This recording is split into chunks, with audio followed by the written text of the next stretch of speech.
for me, creativity has always been that path that keeps lighting my way forward. Oftentimes, when there's so much going on in society, you pointed out that there's so much breakdown in society. I think it can be really hard to figure out, okay, well, where are the ways that we can change it? It's very easy to be like, this is wrong, this is wrong, this is wrong. But if you're just operating in the negative, you're staying in a suffering state. But if you say, this is wrong, and here's some really interesting ways that we can fix it, or we could at least try, shifting yourself into that creative mode gets you into a beautiful state, and then you can go and create the solution. Hi, everybody. Welcome to Her Table, Her Rules. I'm your host, Juliette Peters, and you are in for a treat today because we have somebody who is absolutely phenomenal and doing phenomenal work and has so much wisdom to impart. Pardis Mahdavi, and thank you very much for being here today. I don't even know where to start because you have such an amazing background.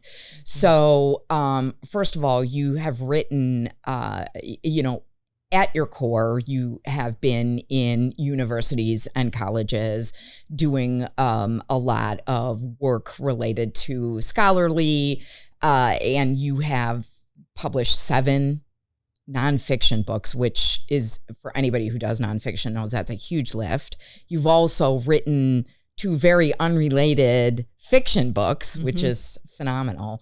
So when somebody kind of and I had the privilege of watching you give a very interesting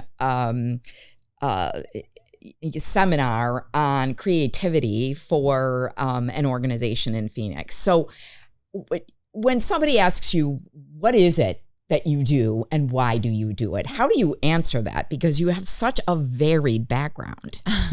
Well, first, thank you for having me on the show. It's an absolute honor. I'm so excited to meet you and know you. Thrilled to have you. Yeah. So I think when people ask me, like, what is it that I do and why do I do it? I think it would be best captured in the phrase impatient reformer. Like, I think I'm an impatient reformer. So whether it's my writings or my work, I look at systemic breakdowns. I look at systemic failures. So in a lot of my scholarly work, I was looking at when governments fail people, when governments or policies fail their people in places like Iran, in places like the Gulf countries.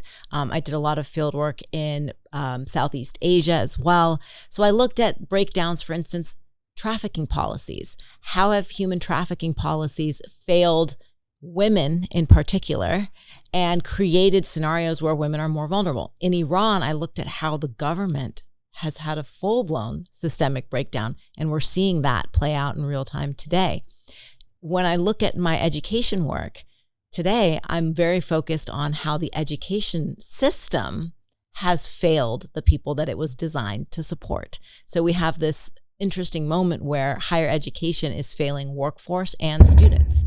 So a lot of my work has really looked at how and why do we have a situation where systems that were designed to protect us have actually failed us. And we're really seeing that all over the world right now. Yeah. Exactly. You can take pretty much any system, child welfare, healthcare. Yeah. You can take any big system and you can see where it is failing. Exactly. The people that it's meant to help. Exactly. So when we're at, and obviously you have an incredibly unique perspective being an Iranian woman who, came here with your parents after the revolution.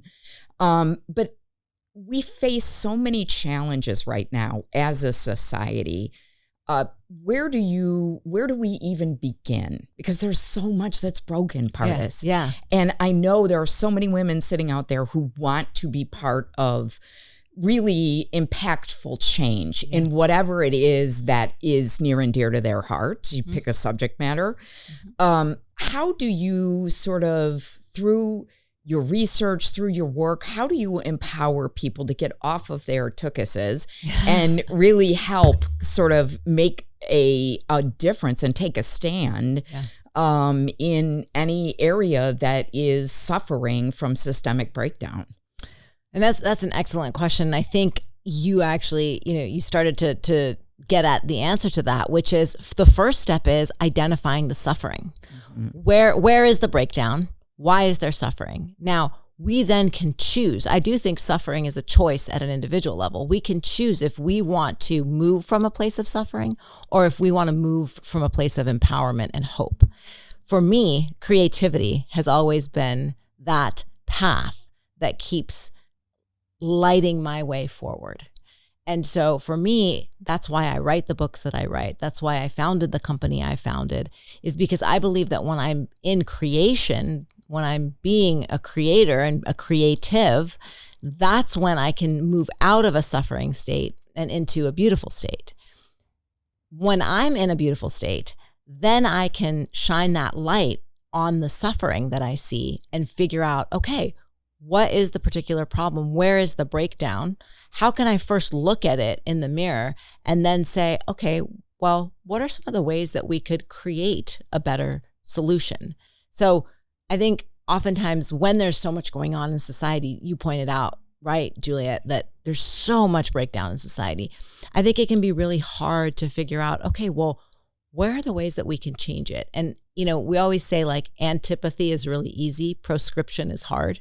It's very easy to be like, this is wrong, this is wrong, this is wrong. But if you're just operating in the negative, then you're staying in a suffering state. But if you say this is wrong, and here's some really interesting ways that we can fix it, or we could at least try, shifting yourself into that creative mode gets you into a beautiful state. And then you can go and create the solution. I think this is a really important conversation because I think what I know I feel, you know, daily is I've always been a solution-oriented person.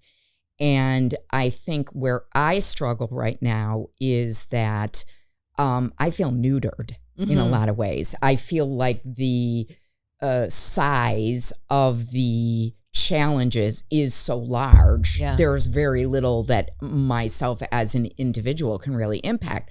But I think if we all think that, nothing happens, right? And so how do you encourage people to move from kind of that state of overwhelm to some kind of action? Is it through the creative process? Because I know you really see that link between creativity and these larger challenges that we face as a society. To me, creativity is a type of resistance that can bring about the biggest change because it's rooted in the positive, right? So you're not resisting out of anger.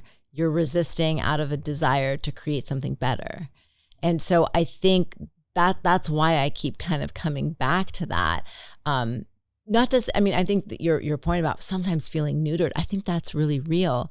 I think in particular as women though, you know, when you look back on the history of, you know, these councils of grandmothers in different traditions, or these councils of mothers, or these councils of women, and how women have been the ones who literally create the culture. And now, you know, in today's times and in the United States, we always say, well, culture eats strategy for breakfast. So we have an acknowledgement, an agreed upon consensus on that. Who are the ones who create the culture? Who are the ones who set the tone? It's women. And I would say never underestimate the power of a collective of small actions. So I'll give you a really great example from Iran. And I call it the summer of the cockroaches. That's what it's been called. And I've spoken about this before, but I think it's so salient because, you know, it demonstrates that, you know, the tiniest action when combined can bring about a very, very significant systemic change. And so, you know, for a long time, they were starting to call the Iranian women's movement, you know, the millimeter revolution, because women would just move the headscarf back 1 millimeter at a time until it was completely off. Adjacent to that is what I call the summer of the cockroaches, which was in 2004. Up until that point, women could not go out wearing open-toed shoes or, you know, nail polish on their hands because their hands would be dipped in cockroaches and cockroaches would be set free on their feet. And then one woman woke up one morning and was like, yeah, but if we all go out in open-toed shoes, like they can't arrest all of us. She was right, you know, and we all did it. And then now you can do that. Now, and you might say, okay, well, big deal. What was the change they achieved that they can wear flip-flops? Yeah. It's a lot more than that. They were able to destabilize a regime that even the United States military is having a hard time destabilizing. Yeah. So just think about that. An act of resistance that stemmed from something creative and beautiful actually had far more reverberations than something like dropping bombs. Yeah, that's really, really important to acknowledge. And I think that, that's one of the reasons that I have felt so called to have a platform for women to use their voices. Because I do think that we are an incredible force. I mean, honestly, we're not even the minority, we're the majority. Exactly. If we just started acting like it, right? Instead of coming from the minority mindset, which is where we're firmly, that's where we hang, right? Yeah. But I think that so many things could change if we really kind of focus on what actions, small though they may be, can we take daily where we're not going to play by the old rules anymore. That's right. And I think we see that in so many avenues. And, I think considering the small action, I love your point about using our voices, bringing women's issues to the fore. One of the other areas that I'm very, very deeply involved in is the intersection of women and psychedelics, women's health and psychedelics. I'm the president of the Psychedelic Association of Arizona, and there's been a huge move. 2 weeks ago, President Trump signed an executive order. Ibogaine, which is the most psychedelic on the planet, is, likely going to be legal. There's funding for it, et cetera. So we have this huge, huge movement. And one of the things that the silence around is deafening is the intersection of women's health and psychedelics, despite the fact that the data are incredibly compelling. So there's actually been a lot of data recently released about how microdosing and certain types of psychedelic treatments are a very effective treatment for menopausal symptoms, for the negative symptoms of menopause. So here you have a moment where there's a natural remedy for something that, menopause, half of the population are going to go through menopause. It's not an if, it's a when. Right. Okay. Exactly. So why do we not talk about it?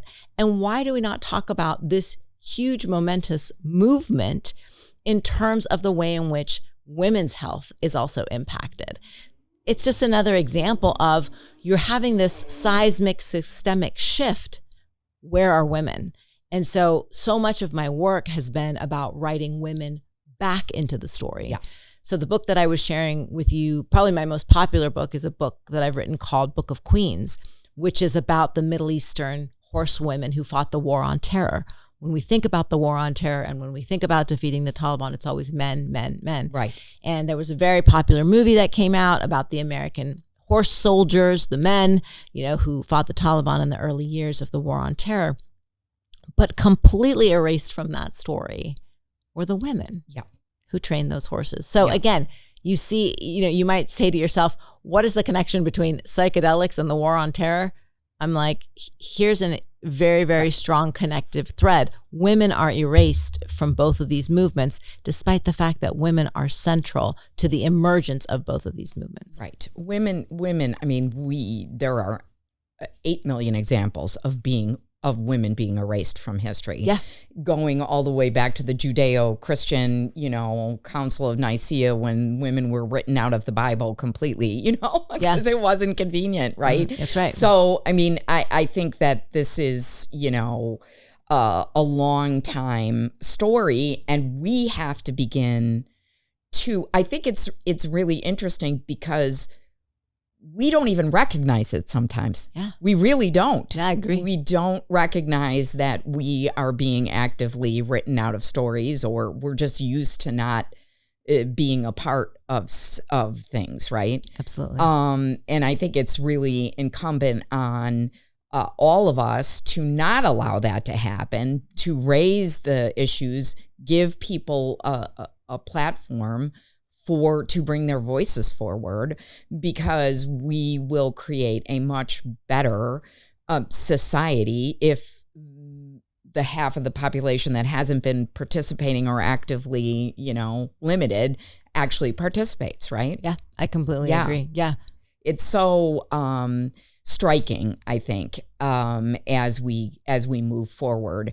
And to me, that's one of the biggest challenges that we face as a society, which is we have to do things differently. Yeah, agreed. And I think we have to first recognize that this is an issue. Absolutely. I have been, there is some optimism in the fact that, everything that has happened with the Epstein files and all of these issues, trafficking, it has brought to the forefront, I think, what was kind of you talk to women and we've all faced, not necessarily not been trafficked, but we've all had issues of harassment, consent, who hasn't faced systemic challenges as a woman. Right. So I think that just that recognition and us as women beginning to talk about it and also say we're kind of done with this, sweeping this under the rug and normalizing this, making that it's a normal sort of, we should just go about our business. Exactly. I think that is one thing I think has begun to crack. Agreed. Thankfully. And I think hopefully that will be, for the positive of all of us. So what is next for you? I mean, what is your sort of next work that you really feel called to do? That impatient reformer has now, I've sort of turned my impatience, if you will, on the education system. Yeah. Because I saw it up close. I was a dean, I was a provost, I was a president, I was a professor, 25 years inside the ivory tower. You get a pretty good look at what's going well and what's not going well. Yeah. And I'm also, because I'm an anthropologist by training, and because I'm a writer and a creative and somebody who studies resistance, I always try to keep an ear to the ground, that connective tissue. And so it's between having my ear to the ground with students and workforce and then seeing what's happening in higher education that led me to really not be able to look away anymore. I just couldn't look away. Yeah. And so, when I started to see the way in which education was failing, that there's this enormous gap between talent and opportunity. Absolutely. And we're not, higher ed was designed to build a bridge between learning and earning, and we're not. No, I know. We're really not. And so we're in this unprecedented moment in history where 43 million Americans have some college but have dropped out, where, more than 2/3 of Americans believe college is not a good use of time. I mean, this is a national security crisis that people aren't talking about. Yeah. And so it's, it's incumbent on us to try to create a better alternative. Yeah. So back to that kind of antipathy and prescription, I found myself, especially by the time I'd become a president, doing a lot of hand wringing. Oh, this is broken. This is terrible. This is and I got into that suffering negative loop. Right. And I realized I'm never going to be able to create the solution if I just sit here and keep perpetuating negativity. Yeah. So I stepped down and I've created my company, which is called My Uni. And we are an accredited workforce credentialing education company. So we have reversed education. Yeah. We're an online university, but we have apprenticeships baked into all of our learning. Huge. Absolutely. That hands-on piece is vital in today's world. So every one of our certificates has an apprenticeship component. Yeah. And we, like I said, we are reverse engineering learning. Yeah. We go to emerging workforces. We go to the way in which the market is shifting, and we figure out what do students need to learn to be successful, and what do employers need in order for their companies to be successful. Yeah. So we really do both. I think this is such a huge I can tell you because I have kids that are in their 20s, right? Yeah. And I've just come through this personally, and I can't tell you how disappointing the college education and they're out on their own. without any really employable skills. They don't know how to look for work. They don't. I mean, it's really a disaster. It truly is a disaster. It is, yeah. And they probably went into debt. I mean, you think about the collective, $1.3 trillion of student debt right now. Let's not also talk about the fact that I had a kid who had a significant math issue, and his program required a certain amount of math. And we were told point blank, take it at the community college. Don't take it at the university, because I gotta enroll my university kid in community college because they have all they offer is a lab, and that's not going to work for a kid who has an issue. Exactly. Right? We'll talk about systemic breakdown. I'm right like, there. What? You just told me to go to. Did you really just tell me I should, matriculate my kid into community college just for one class because the university system can't? Yeah, that's what they absolutely told me. That's exactly right. That's exactly right. And then they go through the 4 years or 5 or 6, however long it takes. And to your point, they graduate. They're not employable. I was seeing a lot of mental health issues coming up with students. They feel it. I mean, absolutely. We're sitting here frustrated as parents. I'm a mom of 3 kids. We're gearing up for the college, and I'm like, I don't think I can do this because I've seen firsthand the mental health issues. On the other side, we have to also look at workforce and employers. They're also frustrated. Absolutely. Because the markets are changing. Workforce is changing. Yep. And one of the concepts that I've introduced, it's called high performance education. Yeah. So it's when you actually go into the workforce, you identify the high performers, and then you upskill them. Yeah.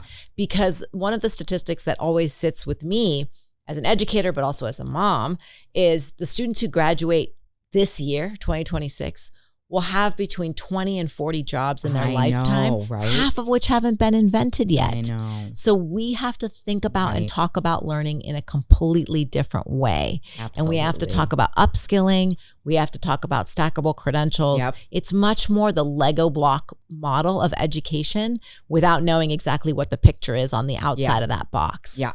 Yeah. Well, I'm super glad that you're in the mix trying to figure this out because that makes me feel a lot better, honestly. Thank you. Pardis, how can people get a hold of you if they want to get a hold of you? Very easy to find. My website, www.pardismahdavi.com, and my uni is just myuni.org. We'd love to hear from everyone. All right. Thanks, Pardis, for being here today. I really, really appreciate it. This has been an amazing conversation. And thank you for joining us on Her Table, Her Rules. We'd love for you to go to hertableherrules.com and check out our community.